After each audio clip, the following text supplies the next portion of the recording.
Na promotivnom štandu koji je u cilju podrške Saši Jankoviću organizovao kod Rudarske česme opštinski odbor Demokratske stranke Lazarevac, sa Lazarevčanima je razgovarao narodni poslanik Zoran Živković. Živković je istakao da je glas za Sašu Jankovića glas za onoga koji je tokom 10 godina obavljanja funkcije Zaštitnika građana pokazao da ima dovoljno hrabrosti i odlučnosti da sprovede sve ono što je propisano zakonom. Sve je praktično srozano, imamo vlast jednog čoveka, njegove porodice, njegovih prijatelja, kumova i ne znam koga još. Imamo porast kriminala, imamo stotine hiljada ljudi, 100.000 ljudi je za 5 godina otišlo iz Srbije ponovo i to mora da se zaustavi.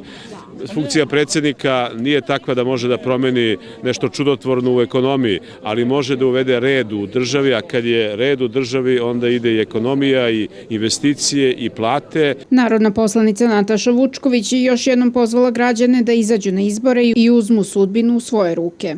Mi podržavamo kandidata Sašu Jankovića zbog toga što je on upravo svojim programom i svojim delovanjem pokazao i uverio nas da je na strani građana, da štiti njihova prava i da razume njihove muke. U poruci građanima Lazarevca narodna poslanica Vesna Marjanović je naglasila da Saša Janković zaslužuje podršku.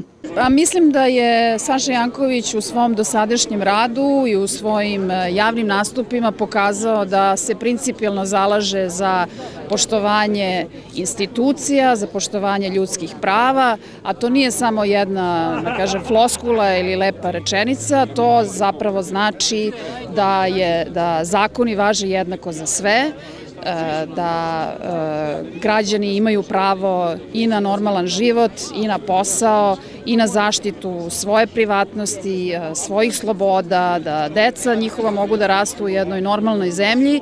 Saša Janković je dokazao da se principijelno i hrabro zalagao za poštovanje zakona i protiv nasilja i stajao u odbranu svakog pojedinca. Istakli su narodni poslanici i izrazili uverenje da će njihov dolazak u Lazarevac doprineti pobedi.